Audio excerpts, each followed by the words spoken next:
everyone. Hi. I hope everyone can see me. I'm struggling a little bit with the light. So hopefully you guys can see me. Hi. Come on in. Hi, Marc. I'm just waiting for more persons to come in. But let me invite you to come. I hope you can see the invitation, Marc. Come on in, guys.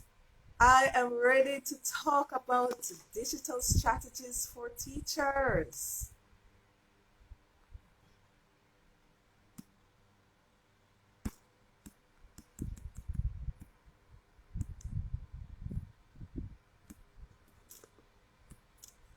Marc, let me know if you saw your invitation. All right.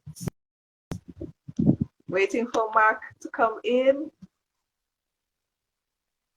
Okay, so it is in the middle of the afternoon. I know most people are trying to chill. Maybe you've just finished your classes. Yes. Sorry, I am just coming from the car. As I told you, I'm dealing with an emergency, but we'll be able to do that together. No worries at all. All right, so we are live now, and it's in the middle of the afternoon. So I'm assuming many people are still, finishing up classes. So I want to give a little bit time for them to come on in. I hope everyone can hear us well, can see us clearly. We're going to talk today about digital strategies for our teachers. All right. So what are the things that we can do to increase our viewership on social media? And many of us are creating online courses. So how can we actually get some of these students? That is the question. How to reach the students and what kind of strategies we're going to need to reach the students. All right, so Marc, let us start off by giving you the floor, and I want you to tell the audience about yourself.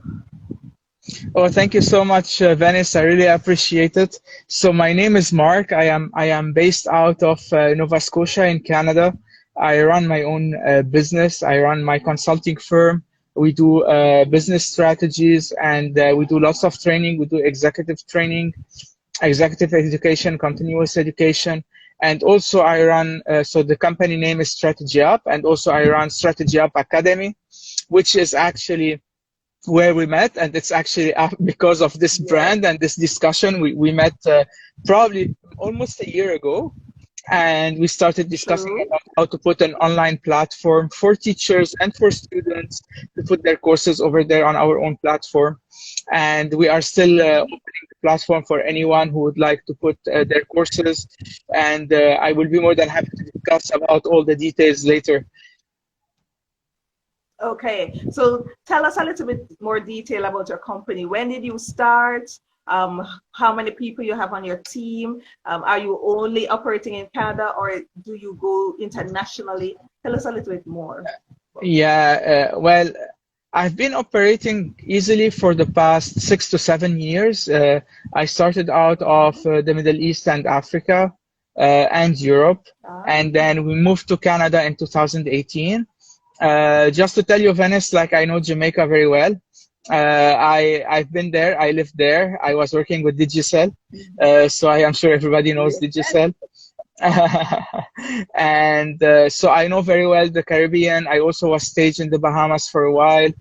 I've been almost on every single island in the Caribbean. So definitely Caribbean market is a target for us. And we have customers in the Caribbean, mainly now from the Bahamas, and hopefully very soon from Jamaica as well. And we are targeting the North American market. What we call the Americas, if you want, is United States, Canada, Caribbean, and Central America as well. Okay. All right. So let us stick a pin and talk about your experience here in Jamaica. No, you were based in Jamaica for how many years? For almost 2 years. Yeah, for 2 years I was in Kingston, in New Kingston actually, when the offices of Digicel were still in New Kingston. They didn't yet move to downtown at that time. This is how old I am. Right, right. All right. So, what is the thing that you miss most about Jamaica now that you're back in Canada? Oh my God. First of all, my friends there. I have like tons of Mhm. Jamaican friends who are like unbelievably so friendly. I really miss the people. I miss the culture. Uh, Ackee and saltfish, breadfruit, uh, Frenchman's Cove, Mhm. Dunn's River. So you name it. Mhm. Everybody can tell that this man has been intricately Oh, immersed in the Jamaican listen, culture. oh, yeah, listen, and I missed a couple of things. Wait, I missed jerk pork because I love it, Hmm. and jerk chicken as well. It's like it's like if you can Your give me the favorite, real right? Jamaican jerk that is braised the way it is on the street, like street food, this is what I want. Yeah. All right. All right. So that was a little trip down memory lane. So let us get back now to digital strategies for teachers. And we are going to talk specifically about persons who are just beginning going online, trying to find students. They're thinking of creating their own online course. So the first Yeah. thing I want to ask you is, what tips can you give teachers on how to create an engaging course online? Well, the most important thing is to start with the understanding the demand, right? Because many people would say, this is what I know, so this is what I can put online. But at the end of the day, you need to understand if the demand is there. Also, you need to see if the demand is there, if the topic is crowded or not already, right? So you have the basic topics, like if I go back a little bit to the business topics, like introduction to marketing, introduction to accounting, introduction to management, the basics of digital marketing and all this is like super crowded. Go to any platform, put these keywords, and you will find hundreds, if not thousands, of courses that are over there, right? So you need to know how to put the angle. So first of all, understand the market, what is the need. Try to differentiate yourself. There is always an angle which you can give to a topic. So try to find a good angle, an angle that is compelling, that is immersive, right? So that people would be more than happy to join this program and just not say, you know what, okay, it was one like the other ones, right? So because you don't want them to be disappointed at the end of the day. Right, right. All right. So those are great tips. One tip that I would also give teachers is to talk about what you know.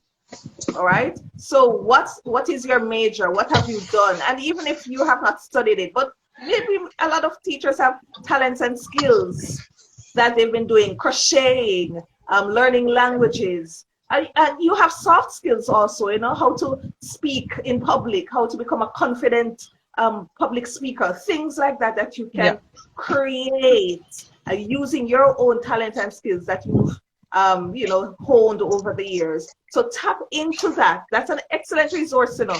Those talents and skills that you've been doing over the years, tap into that to create your course. Yeah, All right. definitely. So Can I just add one thing? Many teachers are great teachers in a classroom, but many teachers would think that they are great behind the screen. And to be honest, mm, the experience is very different. The energy that's which you need true. to give, that you need to show across a screen, across miles and thousands of miles, because your students could be anywhere now, right? So it's really Right. different skills. You need to train yourself about how to talk in front of the camera, how to look at the camera, how to act naturally. And I don't know Yeah. if we're going to talk about the technicalities, but the most important thing is something people sometimes don't think about it. Online course, think about it that you want to subscribe to one. Imagine that the sound is not crisp. Imagine that the lighting is not good.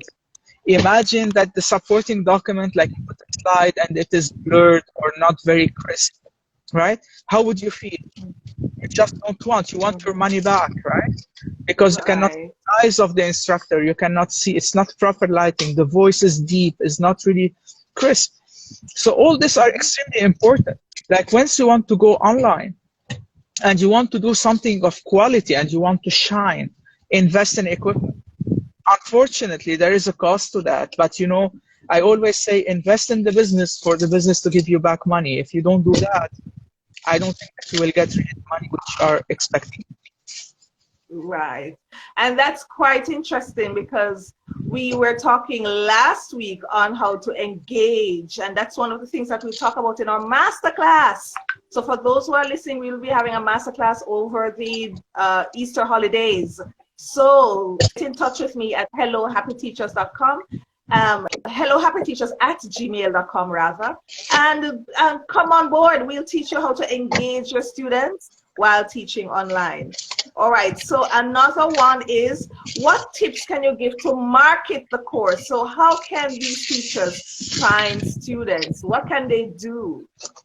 Oh, this is a great question, Venice, and I think we need to give it a few minutes to think about it, because everybody thinks I build a course, I have my social media, I just published that I am launching the course, and guess what? They will think that the students are now flowing, right? And they will not even be able to cater for the demand. And you wait and you wait and you wait, and you don't have yet one subscription. You wait more and you communicate more and you say that I am great, and then you still don't have the audience. So all this is not because you are bad. It's just because online sales has a specific funnel that needs to be done, that needs to be handled. And in a way, you need to build your reputation online. Sometimes you might be the greatest teacher at the greatest school or university, but online, no one knows you, right? Only, or maybe just a few know who you are. And then what are you going to do? You need to educate your audience. You need to make sure that they understand you. So technically what you need to do is, first of all, start talking about the topic before selling the topic. Because you need to establish yourself and have a title as not professor, as an authority within the industry or an authority within the topic. Right? So once you start building this authority and this notoriety and this awareness around you, this is when probably you will start having some engagement with your audience, but not yet to purchase. Not yet to purchase, but here they are now listening. Now they are following you. Now they might be asking you questions, right? And in order to do that, you need to be very active. You need to have what we call, and this is what we do for our customers, we do for them what we call the social media calendar, right? Because when you have a social media calendar and you know exactly what you will be doing tomorrow, after tomorrow, in 1 week, in 10 days, in 3 weeks, in 4 weeks, what I will be posting about, what I will be talking about, is it informative? Is it a quiz? Is it a joke? Is it about news? Is it about university? I am not yet selling. All what I told you, I didn't yet say purchase. And this will take you a journey of around 2 to 3 months just to build the awareness around you. I am saying minimum 3 months, right? So it is a journey of around 3 to 6 months. And then once you are there at this level and you start feeling that you have the audience, when I say the audience, you don't have to have 10,000 people. You can have 50, 100, but these are the 50 or the 100 who are consistently with you, right? So now you know that what I call them, these are the cheerleaders. And the cheerleaders will do two things, or one of two things. Either they will purchase, and then they will become your ambassadors, or they will remain your cheerleaders and just talk about you, and then bring more audience on your behalf. Right? Because they believe in what you're saying. Maybe they don't want to purchase, but they will tell everybody, hey, listen, I am following Venice. She's really saying so much great stuff about this topic. You know, you are my friend. I invite, I share, right? I start sharing your content. I start tagging friends around your content. And this is how you will start increasing your network exponentially and organically. And then once you have this core that is there, that is loyal to you, at least at the information level, this is when you start saying, hey, listen, I have something to sell you because now you understand my value. And then later, I am sure we will be talking about the pricing strategies and how you can move forward. But at least this is the journey of the social media communication. And I really encourage anyone who is looking at this, you can just reach out to me and I will explain to you how you can do the social media calendar. We can do it on your behalf. Of course, it's not for free, but we can help you to build what we call the digital presence. What is your strategic digital presence? And this is what we do in our business. We build it's not only for teachers, we do it for corporations, we do it for businesses.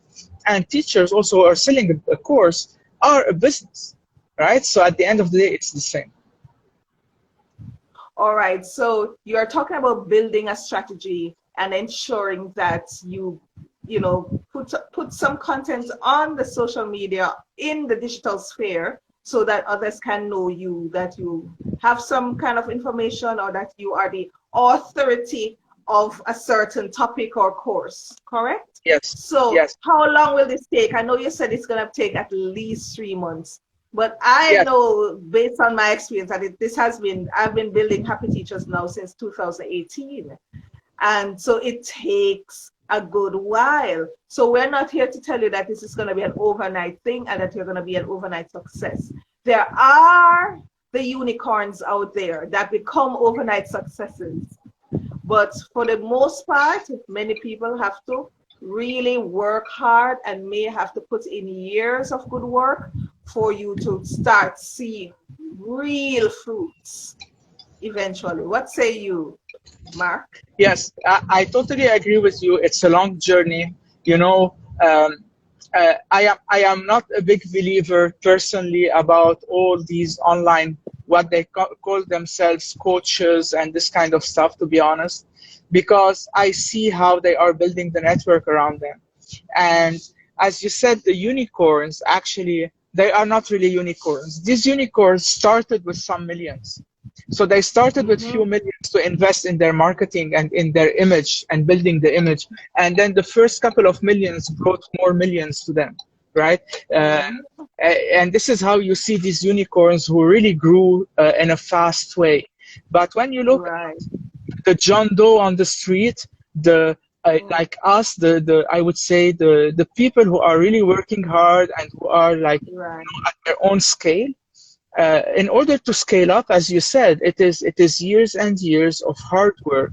And when I said 3 to 6 months, it's like to probably start selling your course and having maybe 10, 12, 20 people buying the course. We're still not talking in the hundreds, right?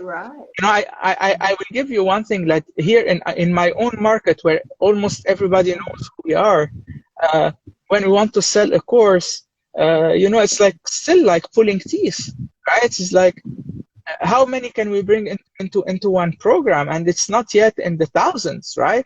Is it hundreds? I still doubt that it is even in the hundreds. So you need to be patient and you need to be consistent. I always believe consistency is key. You need to be. You don't have to be disappointed. And I will tell you one thing. My first webinar ever, which I did live online, right? I was alone. No one joined it, right? But guess what I did? I delivered it as if I had an audience of 10,000 people, right? That's right. And I recorded it. And then I shared it. Who knew that if I had 1 or 0 or 10,000? No one can know, right? You need to believe in yourself. You need to believe what you're doing is right. You keep on doing it and you do it again. You repeat, you fall, you stand up, you fall, you stand up, you fall, you stand up, and you're not allowed to stay on the ground. The minute you stay on the ground, you're giving up. And then guess what? The market is so fierce, is so active, that the minute you are on the ground, someone else is willing to pick up this market share, this spot, and try hard. So either you are in it or don't do it. This is what I say. Absolutely. All right. So we are talking about digital strategies for teachers, and it's not really only for teachers. Anyone can take this advice and use it to build their platform, because people nowadays, when they're doing online courses, it's not only teachers creating online courses. We have Mhm. social media influencers and gurus and hairdressers and the nail technician and the doctors and the lawyers. Everybody's in this online course creation mode right now, Yes. because online is the way to be. And not only is it now a present day thing, but it is the future. I don't believe that the classroom is a face classroom. I believe that online classes will take over. This is the way we're going to go. So we have to get used to it. Don't resist technology, and don't resist online learning strategies and stuff like that, because this is the future that we have on That, hand. that's All right, that's so let us now explore the kind of courses that teachers can create. What are the hip courses out there, the courses that people are running to pay to join? Wow. Honestly, from what I hear around me as well, we can go to the basics. Language courses. You cannot imagine how many people now, because they have some free time, are jumping into learning new languages, right? So this is the first thing. So if you are in a market where you think you will benefit from having a second language, or you can deliver a course about teaching language, I think this is the first thing. Because, as I said, many people are out of job or they have reduced working hours, and then technically they just have the time to do that. So this is on the super what I call soft skills. Uh, Now, definitely, everything around digital marketing is a hot topic, right? So it's a very big topic, and everybody is trying to do something around it. I am doing a course around it, so very soon you will see an online course coming from Strategy App Academy about digital marketing.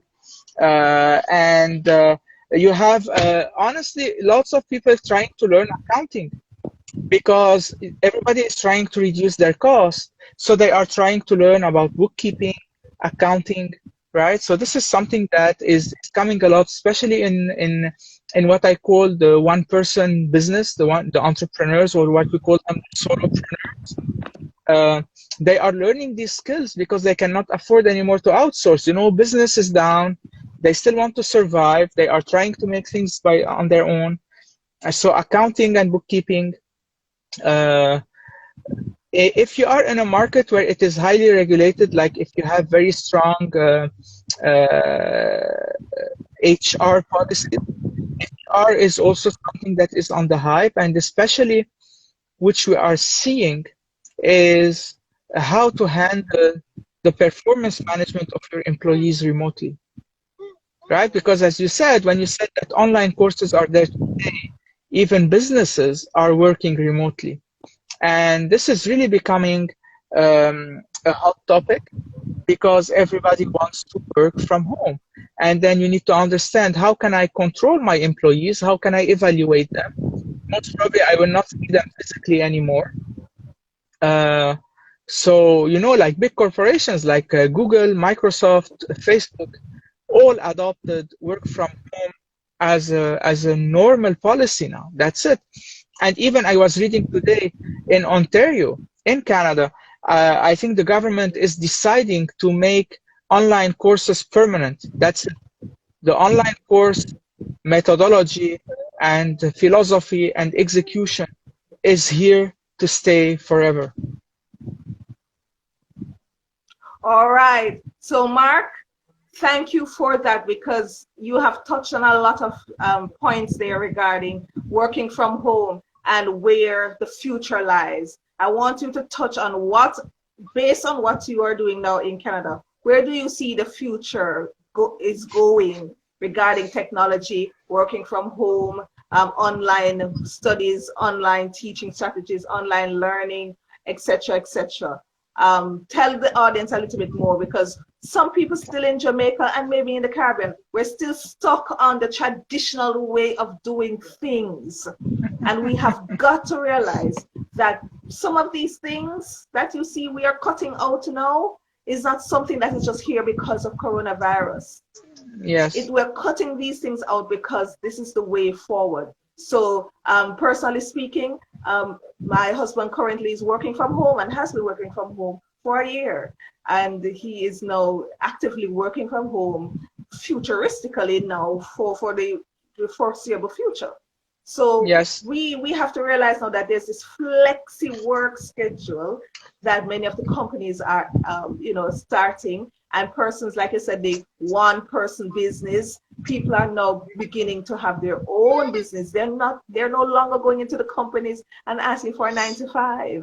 So those Yes. kind of jobs will eventually dissipate over time. And then you're realizing that we're going to have the one-man shop, the one-man stop, the one-man conglomerate. Because as an entrepreneur, as a one-man entrepreneur, I can hire a myriad of persons who are freelancers that can do things that I can't do. And I can create a whole, what do we call it, and a whole empire online. Yeah.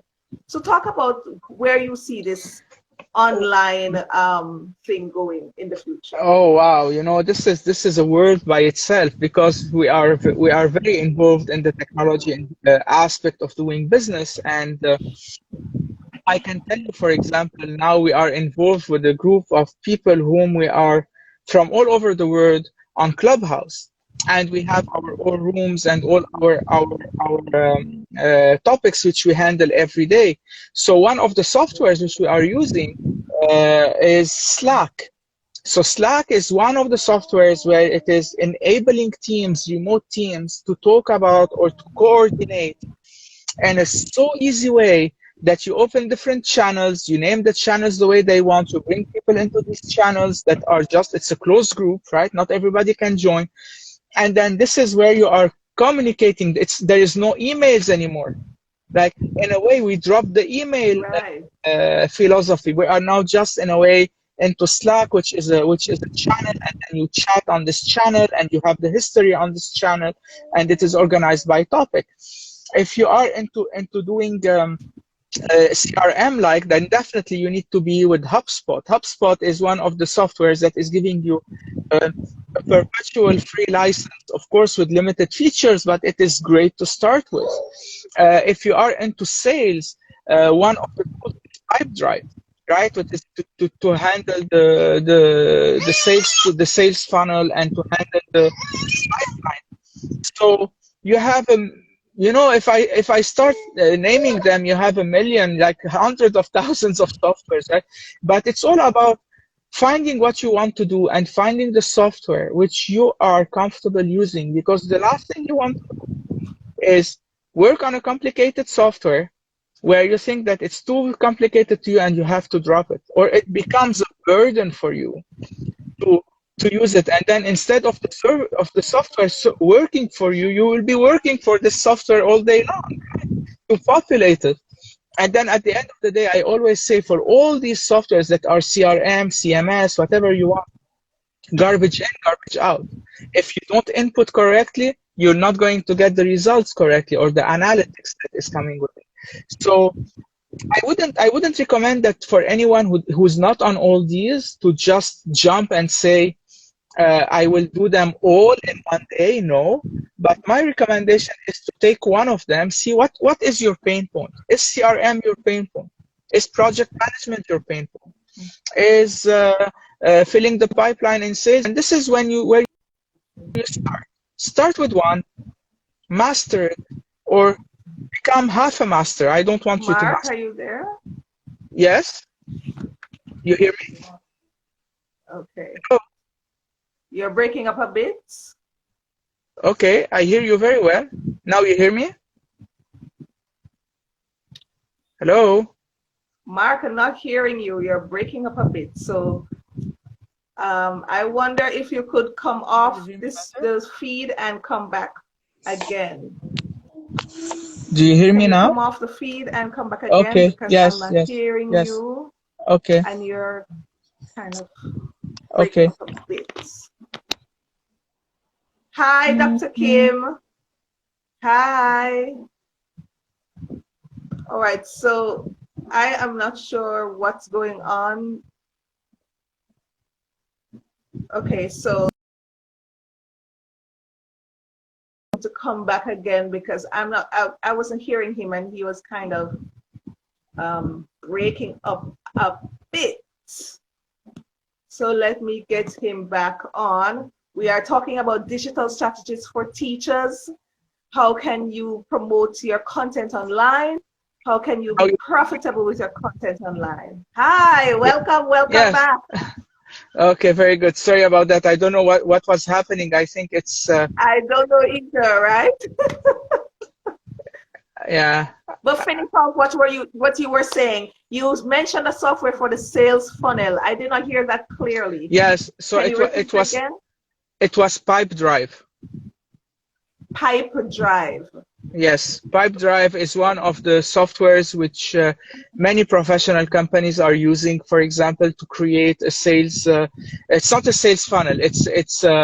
It's filling the pipeline. It's like forecasting and managing your prospect. If you want to use sales funnels, if you want to go into the technicalities of building a sales funnel, the most prominent one is ClickFunnels.com. Right? Oh, I've heard of ClickFunnels. Yes, so ClickFunnels.com is one of these softwares that are amazing if you don't have a website. If you are an individual who needs different landing pages for your different products, then it's the perfect product for you. But if you have your own website, which is already a full-fledged website that has its own identity, I personally don't use ClickFunnels, but I use the logic of ClickFunnels, but I create my own landing pages, my own methodology on my own website.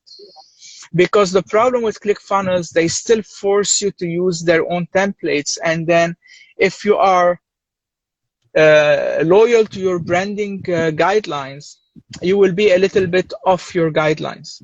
And this is something which I don't like. I am a branding guy. I believe in my brand. So I want to live my brand. I want my customers to live the brand.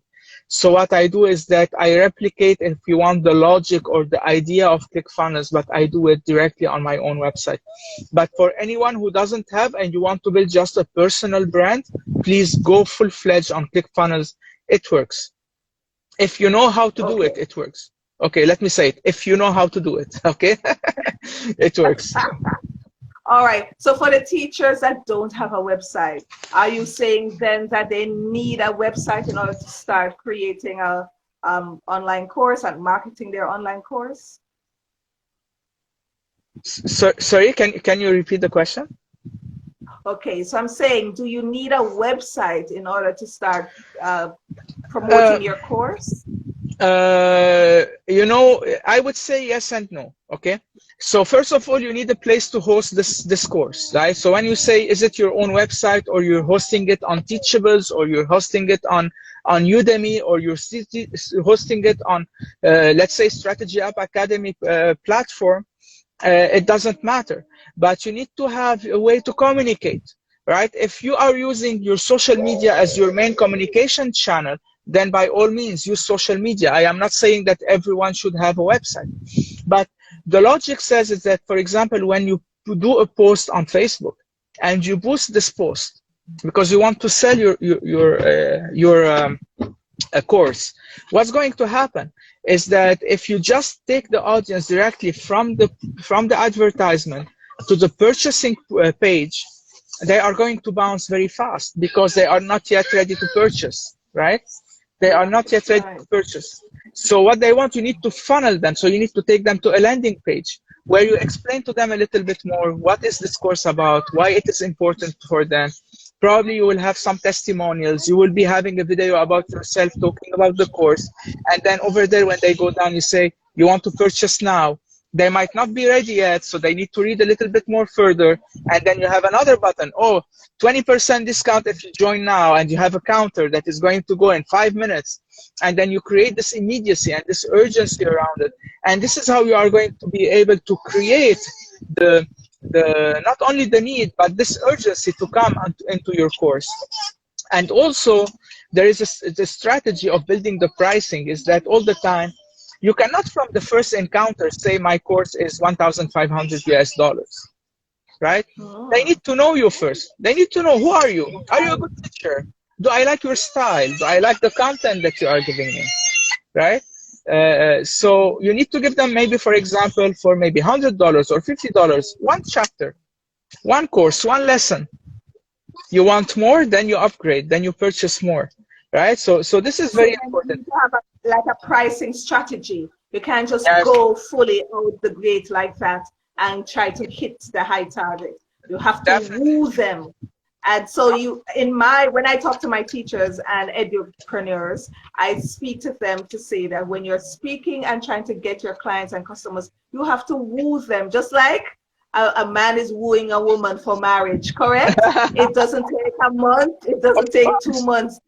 That wooing process takes sometimes a year or so. It takes time. So, and that's time of investment, time of getting to know the person. The person has to trust you. And there is a common saying that people do business with people that they like, know, and trust. Three Yes. factors: like, know, and trust. So do you fit that category?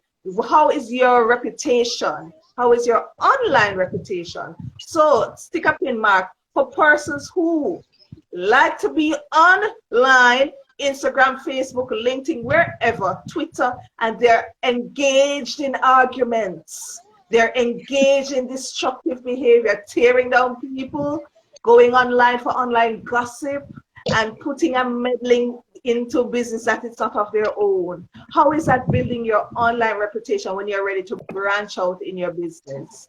Exactly. And I've seen professionals, many times persons with their PhD and doctorate go online and make a common fool of themselves because there is no self-control. There is no emotional intelligence when they come on social media. All that is thrown out the window and they just go like a fool online. So Mark, talk to me specifically about that because I feel so passionate about that because sometimes I wonder if these people don't realize that right now when you go online, it's like you're building a resume. Yes. Before people look at your hard copy resume, they're going online to Google you. A hundred. And they're looking at your different social media accounts. Hello. So that picture that is inappropriate, take Yeah. it down if you're planning to do business. That comment that is not nice, take it down because that is not building your brand. Mark, talk a little bit about that for me, please. Yes, definitely, Venice. I think you touched on a very important topic, and I totally agree with you. Just before going there is someone, the creative user who is with us, put on the chat. Yes. If you want me to help you about a landing page, please connect with me later, and I will be more than happy to see how we can help you to create a strategy for your online sales and the landing page as well. So please follow me on Instagram, on LinkedIn. If you are on Clubhouse, you will find me on Clubhouse as well. Now to go back, Venice, to your question, I cannot agree more with you. I will give you an example. When I established the business here in Nova Scotia, I was looking for a salesperson, and then this salesperson submitted his resume. The resume was in a way okay, so I wanted to do the interview with him. Before interviewing him, what did I do? I went to his social media. I went to his Facebook. And you don't want to see the pictures which I saw that he has on his Facebook. Every other picture, he's drunk somewhere on a table in a pub with lots of beer around him. I say, like, is this the image which I want to project to my customers? I say, Oh, I'm not joking. I'm not joking, right? oh my And word. lots of inappropriate pictures, and like all the time partying, I don't know what. And I said, this is not the person which I want to be the face of my brand. So I didn't Right, even call exactly. him for the interview. That's it. That's it. So I think this story is exactly what you're talking about, is that when you want to be online and you are building a brand, remember, you have to respect your audience, right? The same way you respect your audience in the classroom as teachers. You have to respect your audience online. And yes, you have a private life, but you know what? If you want to be public, if you want to go online, then you have to handle your private life. You cannot say, I don't care, I have my private life, I will do whatever I want, and in my business life, I have something else. So it's very important to be consistent. Even if you have an opinion, keep it for yourself, right? Right. You don't have to answer every single question that anyone is addressing it to you. You don't have to put your nose in every single topic that you think that you will be looking smart, or you just want to be there, right? Round of Yeah. applause. So, you know, I think, you know, Not everything is your business. yeah, Okay? and Not everything is your and business. and saying less is more, right? And Saying less is. sometimes I comment with one word, and then people are even more intrigued, and then they connect with me one on one. What did you mean when you said no? And this is how I build meaningful communication, right? Because if I keep it open and I put my opinion up, and then you will have people who are with you, people who are against you, and then you have to respond. They respond back. You go into like unnecessary discussions, right? Why do you want to do that? So you have to be very careful online. You have to be super careful online. And also you need to be careful from others, because, you know, not everyone is your friend, and not everyone is honest, and not every single profile that you see online is legitimate, right? You have lots of fake profiles, lots of people who are not who they are. And then you need to be careful with whom you are associating yourself with, right? That's right. That's right. This is all what I have to say. It's the same thing in life. Like, you know, even online, when it smells wrong and it feels wrong, then it is wrong. Then it is wrong. Yeah. All right. So use your intuition. Very sound advice from Mr. Marc. So yeah, 100%. This is how I see it. This is how I do, you know, and I only preach what I do for my business, and all the time we are very careful about what we do online, and I am very present online. I am active online, but I always choose my words. I choose with whom I want to comment, or to whom I want to like or endorse. Don't go and endorse every single person who is in your network, right? For someone to earn your endorsement, they need to earn it. You know, once, long time ago, I met someone on LinkedIn, and she was at the board of a couple of very big companies. And we were talking, and she said, listen, I don't allow anyone, I don't accept all the invites that are coming to me on LinkedIn. I said, why? She said, because the minute I give you access, I am giving you access to my network. My network is my wealth. So if I know who you are, and I don't want to associate myself with you, you are not welcome to my network. Right. Right? So it's very important. Very important. Wow. Thank you so much for that, Marc. Your network is your wealth. Your network is supposed to be, you know, properly protected, and not everyone comes in and just, you know, because people are coming in to take advantage nowadays. We have to be careful and be vigilant. Thank you. Another thing we want to talk about is, what is a social media audit, and does everyone have to do a social media audit? Wow, this is also another huge topic. You know, social media audits are important, but you know, I always ask, what do you want to audit first? If you don't know what you're auditing, then actually you will be in a way like a rat in a lab trying to run in this maze, and you don't know where is the exit, right? What do you want? What is the problem? So before we do a social media audit, and because we do lots of audits, and I come and I sit with the business or with the person, and I say, okay, first tell me in your own words what you think is the problem, because you need to know from where to start. right? Otherwise, it will be a very long process and a very expensive process. So, but you know, Yes. or if you think you know from where you want to start, then you start working by elimination. Then, for example, you say, I think I don't have let's say, presence. Then we audit the presence, and then we say, no, you know what, the presence is okay, but the engagement is wrong. Then we start auditing the engagement. Then you look like, no, you know what, actually the engagement is okay, but it's the conversion that is wrong. Then we start looking at the conversion. Like, because sometimes when you look at the conversion, at the end of the day, maybe the problem is not in your price, not in your content, but maybe in your communication. You don't know how Yes. to put the right words in front of the right audience. And then you are all the time either not connecting with them or being perceived as very fancy or not fancy enough, right? And Right. this is something which you want to avoid. And so this is why, like, to go and say, I am going to do a social media audit. Yeah, you know, if you have $15,000-$20,000, come to me. I will do for you a social media audit that is starting from a blank page. But if you have a few hundreds to few thousands and you really want to put the money in the right place, I think you need to know a little bit where you think is the problem. Right. Because you know, no one knows your business better than you do. Okay, let me say it. You know, listen, I am a consultant, and I've been a consultant for a long time in my life.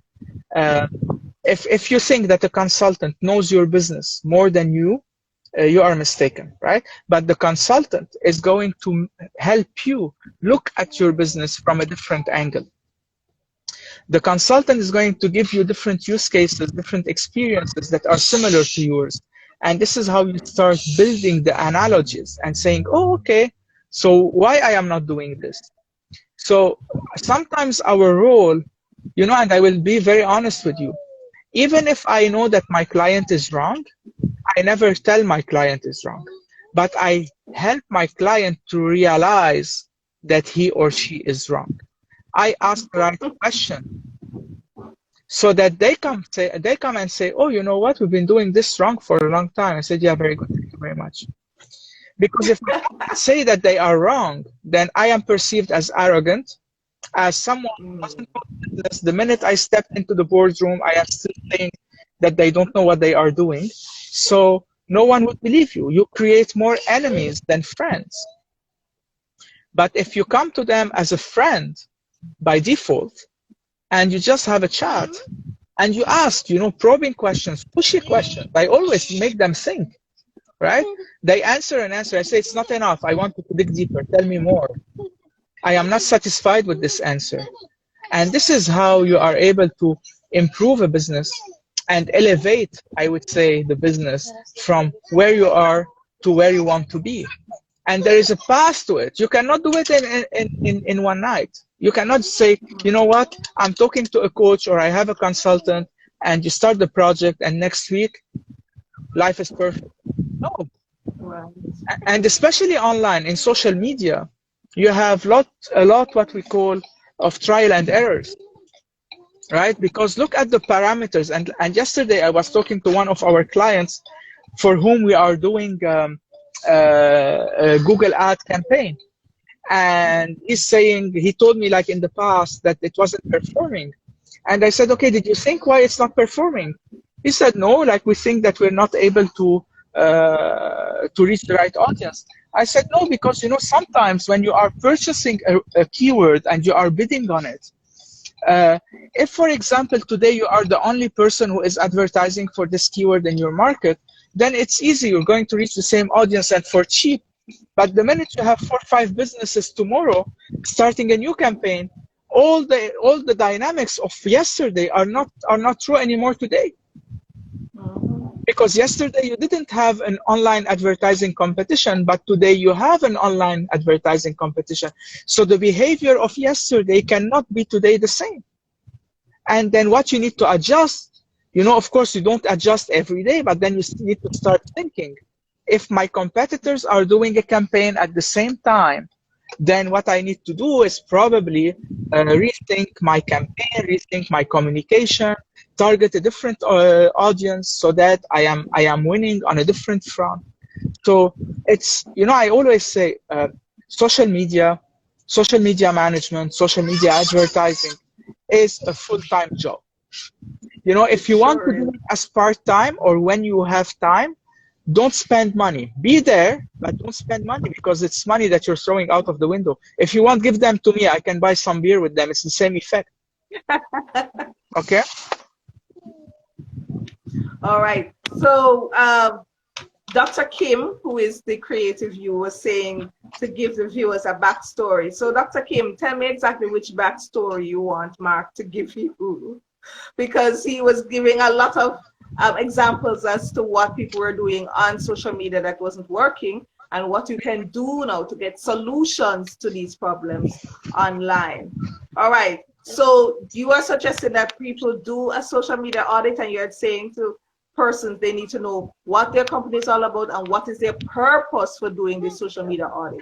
You can't just Yes. get money and say, okay, I'm ready to an audit, and you're not even sure of the direction that you're going. You need to know who you are and need to know the why. Why are you here? Why are you in business? What is your objective? What's your vision? What's your plan? These are the things that we take into consideration when you're doing a social media audit. Now, how Yeah. often should teachers do this audit? Is this a one a year thing, or is it one time, or how long, No, or how often?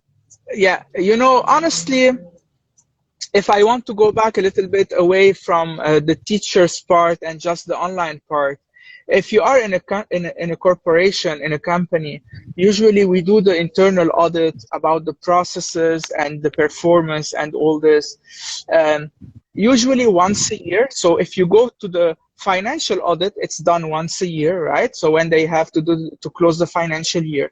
But when we are talking about processes, uh, every process is audited probably once every 2 to 3 years, right? Because sometimes you need to give enough time for the Time.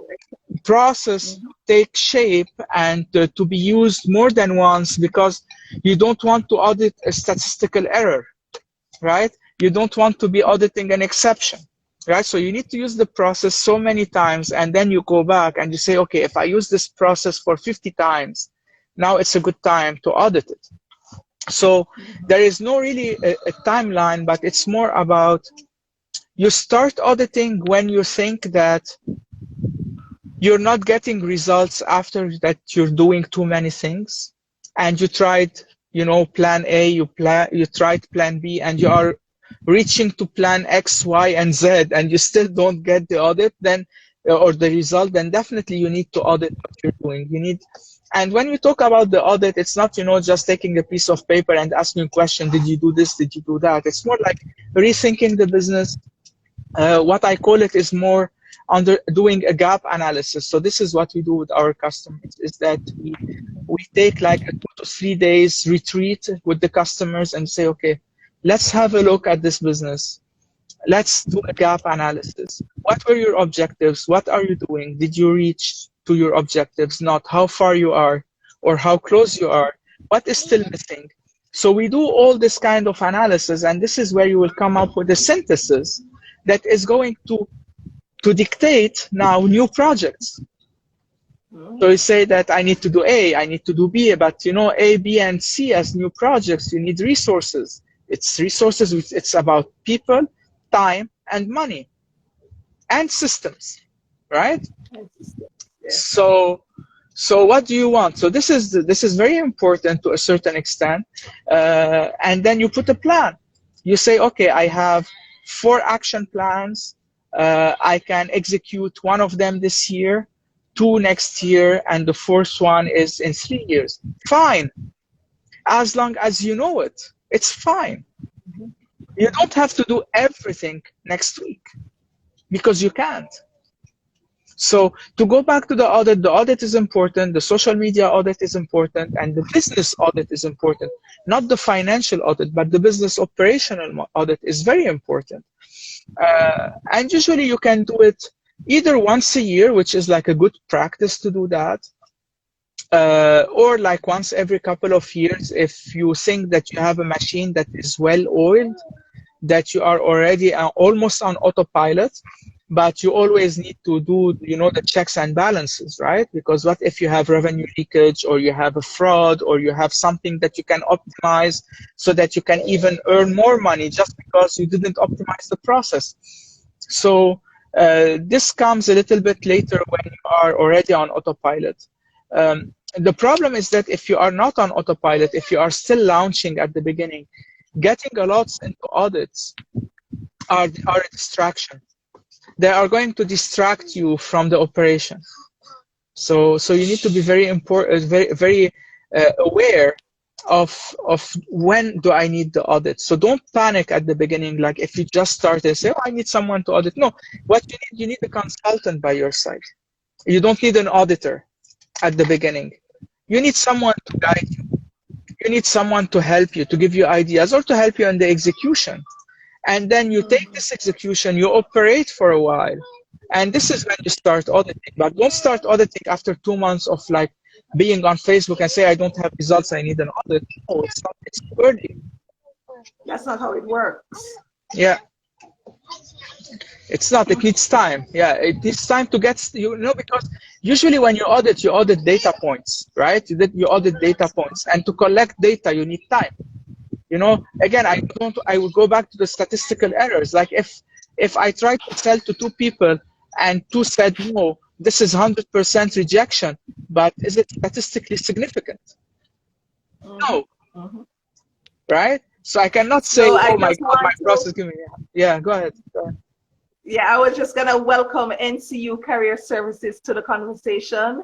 So NCU, I'm sure they have a myriad of students all over the world, a lot of alumni and persons who are currently working and studying at NCU who would be interested in digital strategies. We're talking about digital strategies for teachers and how they can not only create online courses, but find students online and grow and move their business from strength to strength. All right, so we're gonna just about wrapping up time now. I'm gonna ask if there are any questions, just leave it in the comments. You've heard what Marc has to say. Marc, give me a contact email for you so I can put it in the comment box for persons who are interested in getting in touch with you. So my email is my name, Marc, M-A-R-C, at the mystrategyup.com, mystrategyup, which is up.com. So anyone can join me there, can send me an email. I am on Instagram. Yes, that's correct. I am on LinkedIn.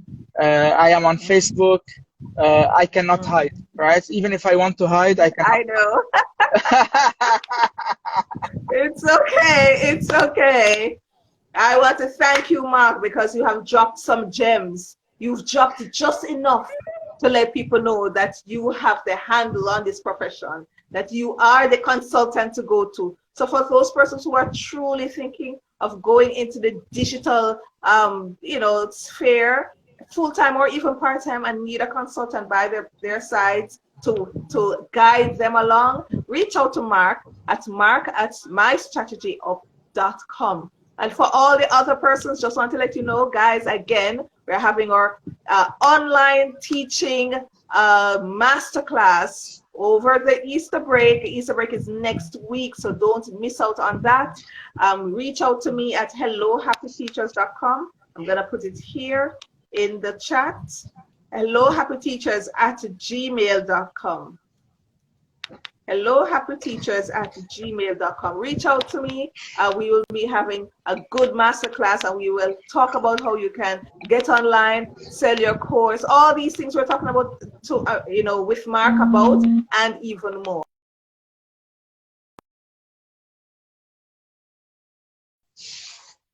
Sorry about that. So all these things that we're talking to Marc about and more. So get on board with our masterclass, reach out to us, and we'll get you hooked up right and ready for the 2020 digital season. So we talked about this, and you know this. This is the place to be.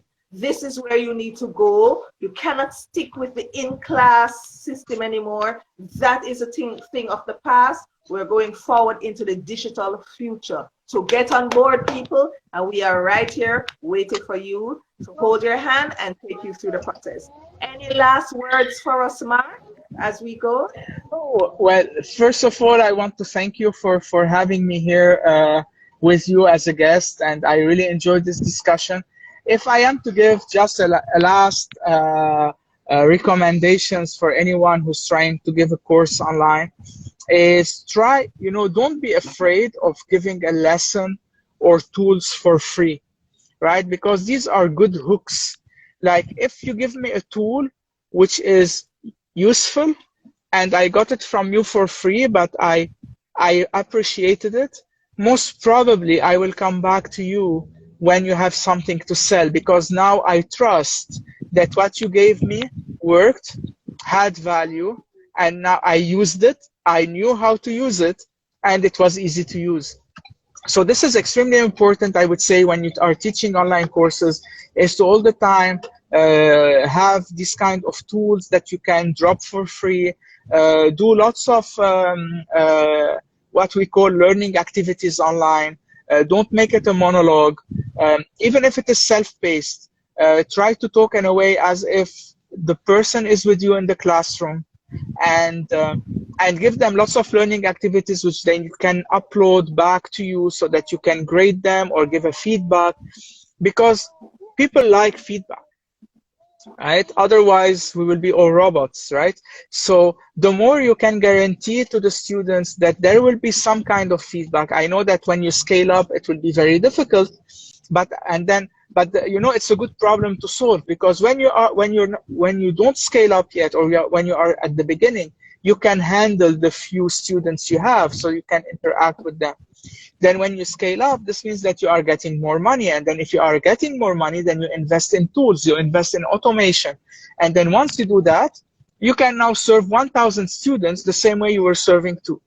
So this is all what I have to say as a closing statement to today's discussion, that don't be afraid of giving something free, and always think about how you will be scaling up in the future, so that you don't have your hands tied to just be able to cater for like a handful of students. Oh. All right. Thank you so much, Mark. It was a pleasure having you here. And I know persons will be reaching out to you so that you can take them from step to step in their business, especially when it comes to starting their digital strategies. So thanks again, Mark, all the way from Nova Scotia in Canada in the cold weather. Oh, We're yeah. sending our sunshine to you from Jamaica. Thank you, Venice. You need to give me a very, very compelling reason to come back to Jamaica, right? Don't leave me up Well, the north. weather, Bring the me back. weather, the Very good. Thank you so much. weather. Come back to Jamaica for the sunny weather. So we Very will talk soon, Mark, okay? okay. Thank you again. Have a great afternoon. Thank you. Take care. All right, so guys, just signing off with you now. Thank you to Mark for his engaging conversation. And I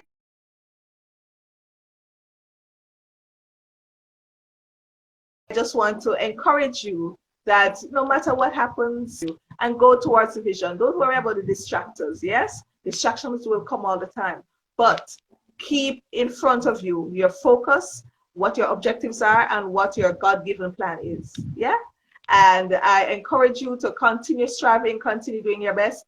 Take care, and I'll see you next week when we talk to another person on another important topic that can help you push your business or your content from step 1 to step 10.